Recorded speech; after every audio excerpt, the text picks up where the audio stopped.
The wine glasses sat untouched, lined in perfect rows on the white tablecloth, as if waiting for guests who would never arrive. Rita Ellsworth adjusted the collar of her golden dress, the one she had saved for this night, the one that made her feel less like someone's widow and more like the artist she had always dreamed of becoming. At 62, she was finally hosting her very first solo art exhibition. The gallery lights reflected off her canvases, illuminating more than 2 decades of hidden creativity that had lived quietly in her basement while she raised a family. She had mailed the invitations weeks ago, each envelope carefully written in her elegant script, each carrying not just an invitation, but a silent plea. Please come see who I really am. Rita's heart carried both excitement and dread. Would her children notice? Would they care? She wanted so much for this night to be a celebration of both her art and her family. A chance to show them the woman beyond the apron and the errands. The gallery owner, Mr. Martin, offered her an encouraging smile, but Rita felt the sting of something missing. As she looked out, she saw a scattering of supportive neighbors, her old art teacher beaming with pride, and a few kind strangers admiring her work. Yet, the front row, 7 seats she had reserved for her family, remained empty. Rita swallowed the ache in her throat. She had chosen her dress, her words, her courage, hoping for their presence. And now she stood before the crowd, her hands trembling, slightly, her voice searching for steadiness. These paintings, she began, are pieces of myself. They are fragments of a life agave to others. And now, at last, I am giving them to myself. She paused, looking again at the empty chairs, and felt something shift inside her, a quiet realization. Sometimes love is not measured by words, but by presence. And tonight their absence was louder than any applause could ever be. Rita Ellsworth had dreamed of this night not as a solitary triumph, but as a family celebration. She wanted her children to see her not just as mom who cooked and cleaned and answered every phone call, but as Rita, a woman who created, who had her own inner world. She had spoken to each of them in the weeks leading up to the exhibition, her voice carrying a hope she hadn't dared to express in years. Michael, the eldest at 39, had assured her with the confidence of someone used to smoothing things over. I wouldn't miss it, Mom, he'd said, his tone wrapped in a warm but slightly distracted air. Claire is excited to see your work, too. Rita believed him because she wanted to. Laura, her middle child at 36, was brisk, always rushing, always on a call. I'll try my best. Mom, you know how unpredictable client work can get. Still, she had asked for extra invitations for colleagues, which made Rita secretly believe her daughter might surprise her. And Daniel, her youngest, only 32, had sounded genuinely curious. I didn't realize you'd been painting this seriously, Mom. I'd love to bring Emily if that's okay. That conversation had been the spark that made Rita buy the golden dress. For the first time in years, she felt like maybe they would finally see her. But as the clock ticked past the start time, messages began to arrive. Michael wrote first, running late. Claire's mom surprised us with Aspide package, rain check. Then Laura, so sorry. Emergency call came up. I'll come by during the week, promise. And finally, Daniel, Emily's ex, had a crisis. I couldn't leave her alone tonight.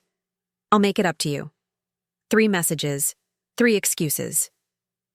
Rita stared at the empty row of chairs and felt her chest tighten. The gallery around her buzzed with admiration, but all she could hear were the words not spoken, the love not shown. They thought there would always be a next time, another chance.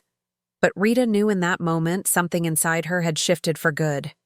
As the evening unfolded, Rita moved through the gallery like a hostess in a dream. Strangers stopped her to compliment a brushstroke, to ask about the inspiration behind a stormy seascape, or the tender portrait of a young woman gazing out a window. Her former art teacher, Mee Harrington, clasped her hands with pride. A couple from Portland purchased 2 paintings on the spot, promising to return for more. For the first time in decades, Rita felt her work was being seen truly seen, and yet every compliment seemed to echo back toward those 7 empty chairs. Each smile from a stranger reminded her of the faces that were not there. Shepard herself, a glass of wine she did not drink, listening to the sound of her phone buzzing again and again inside her purse. Each vibration carried another apology, another excuse wrapped in affectionate words that cost nothing. At 9:00 p.m., the crowd began to thin. Rita accepted the gallery owner's congratulations, smiled politely, and kept her gaze steady, though her heart felt like glass. Finally, she dared to look at the messages. Michael, sorry, again, Mom. Hope it went well. We'll celebrate tomorrow. Laura, sending love. Can't wait to see the pieces in person. Daniel, I promise I'll bring Emily by this weekend. She deleted them one by one without replying. When the last guest had gone, Rita helped gather the untouched glasses, her golden dress catching the dim light. To her surprise, she felt no tears. Instead, there was a strange clarity settling into her bones, like a painting finally drying after years of waiting. She thought of all the birthdays postponed, the Christmas dinners missed, the anniversaries quietly erased. Tonight was not an accident. It was the truth revealing itself. Rita whispered to herself as she locked her car door. Tomorrow morning I'm calling my lawyer. For the first time in her adult life, the words tasted like freedom. The next morning, Rita Ellsworth walked into the polished office of Margaret Hill, a lawyer she'd known for years. The space smelled faintly of leather and old books, the kind of room where decisions carried weight.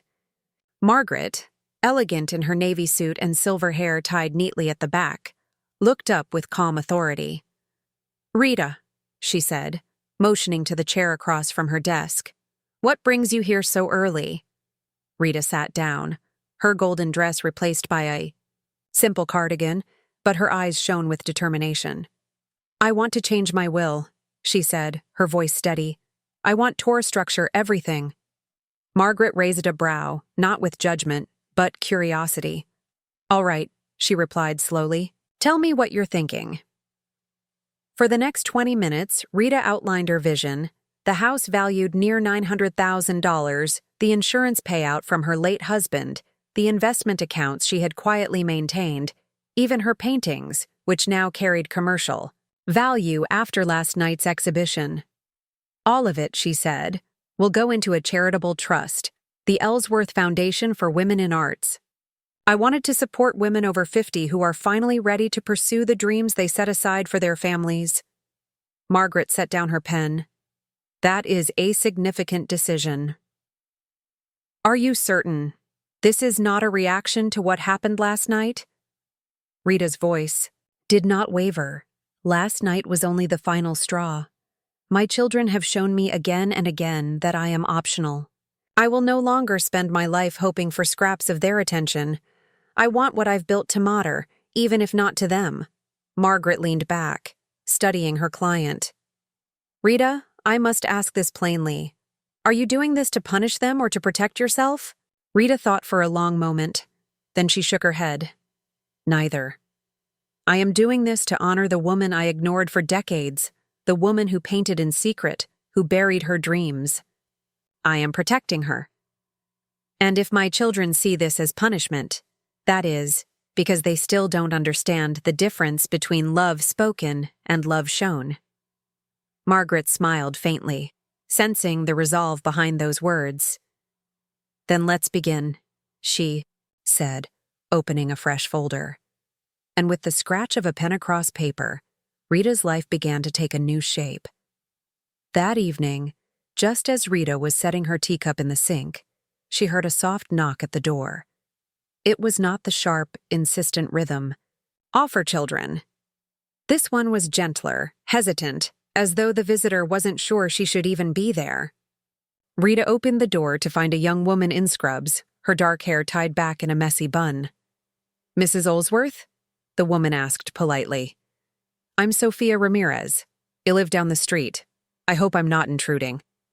Rita hesitated, then nodded. What can Ito... for you?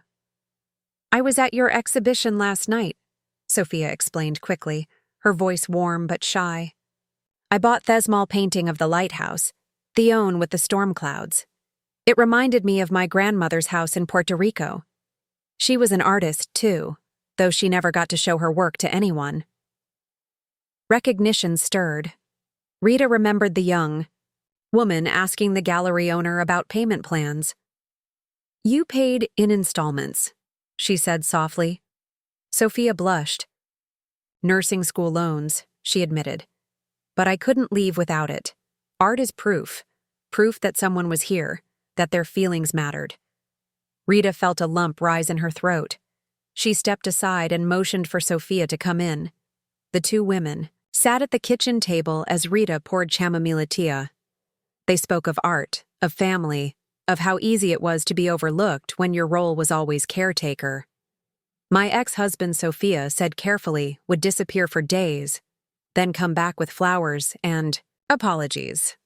I forgave him 6 times, before I realized forgiveness without change just teaches people they can hurt you safely. Rita looked at her, surprised by the clarity in someone so young, and for the first time since the empty chairs at the gallery, she felt something warm stir inside her. Not anger, not disappointment, but recognition. Perhaps she was not as alone as she thought. The following morning, 3 cars pulled into Rita Ellsworth's driveway with the precision of a planned mission. From her kitchen window, Rita watched her children step out, their faces drawn tight with unease. Michael straightened his tie. Laura clutched her phone like a lifeline, and Daniel shifted nervously beside his girlfriend Emily, who looked as though she wished to be anywhere else. Sophia, already seated at the table with a mug of coffee, gave Rita a calm nod. You don't have to let them in, she reminded gently. Rita inhaled deeply. I know, she replied, but a day I will. When she opened the door, Michael began immediately, using the smooth, professional tone he relied on at work. Mom, we need to talk. Hello, Michael. Hello, Laura. Hello, Daniel, Rita answered evenly. Then, to Emily, I don't believe we've been properly introduced. Inside, the children perched uneasily on the living room chairs, glancing around at the paintings adorning the walls. Rita remained standing, steady as the oak furniture around her. Laura spoke first, her voice brisk. Mom, we know we'll let you down. We came to apologize. We'll make it up to you. Let's plan a proper dinner. Maybe invite your friends. And Michael wants to buy one of your larger pieces. Michael pulled out his checkbook with a practiced flourish. The biggest canvas you've got, Hufford, as though money could erase absence. Rita's eyes narrowed. You want to celebrate me at a time that suits you to buy my art now that it has financial value. But where were you when it was just something that mattered to me? The silence that followed was sharp. Daniel finally broke it. Mom, that's not fair. We're here now, aren't we? Rita's voice hardened. Fair. Fair would have been showing up when you promised. Fair would have been remembering that I matter, even when it's inconvenient. Sophia shifted in her chair, her presence steady. Then she spoke, her tone respectful, yet firm. You're not there because you suddenly realized your mother is a full person. You're here because something changed in the balance and you don't know how to control it anymore. Michael bristled. Excuse me, but who are you two? I'm someone who shows up. Sophia cut in quietly. Someone who recognizes value when she sees it. Laura stood abruptly, cheeks flushed. Mom, you're clearly going through some sort of crisis. No, Rita corrected, her voice steady. I'm going through clarity. She walked to her desk and returned with a folder, placing it firmly on the coffee table. Yesterday, I changed my will. This house, the investments, the insurance, every painting. It now belongs to the Ellsworth Foundation for Women in Arts. A place for women who have been told their dreams don't matter, Laura snatched up the papers, eyes scanning quickly. This can't be legal. It is, Rita replied. Handled by Margaret Hill, the same lawyer who settled your father's estate? Michael's face turned pale. Mom, you can't be serious. I am, Rita said, her hand steady. For years, you treated me like a convenience store, always open, always stocked, no questions asked. But the store is closed. The room fell silent. Her children stared at her, not as if they didn't recognize her, but as if they were finally seeing her for the first time. Rita rose from her chair and motioned toward the staircase. Come with me, she said simply. Confused, the children followed her up the steps, Sophia trailing behind like a steady witness. They entered Rita's bedroom, where 12 canvases lined the walls. These were not the landscapes or still lives displayed in the gallery. These were self-portraits painted over the last 2 years, each one capturing a different moment in her journey. The first showed Rita at 22, eyes wide with ambition, brush in hand. Another revealed her at 35, exhausted but determined, painting by lamplight. While her children slept, one canvas, perhaps, the most striking, portrayed her at 60, silver hair framing a lined face, but eyes ablaze with possibility. Laura gasped softly. Mom, these are beautiful. Rita shook her head. They are not about beauty. They are about truth. She looked at her children, her voice firm. For 32 years, I taught you that my needs were negotiable, that my dreams could wait. I let you believe I was optional because I treated myself as optional. Michael ran a hand through his hair, the gesture of a boy caught in trouble. We didn't know. You didn't ask? Rita replied. Not once in 3 decades did any of you ask me what I wanted beyond being your mother.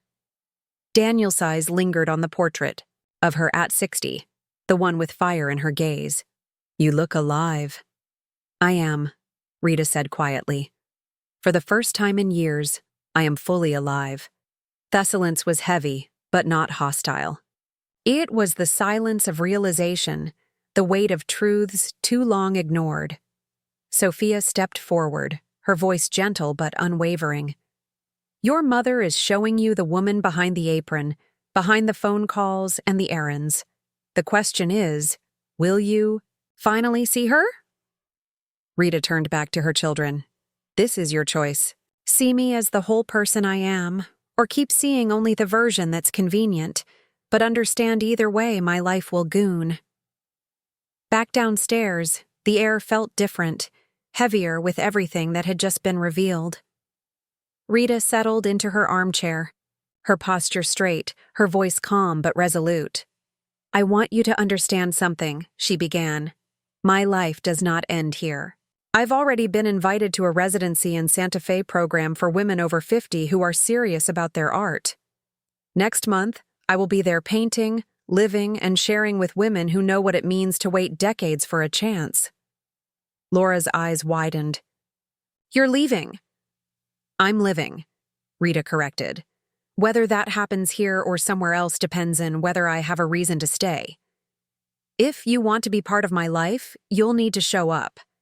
Not because you're afraid of losing an inheritance, but because you genuinely care about who I am.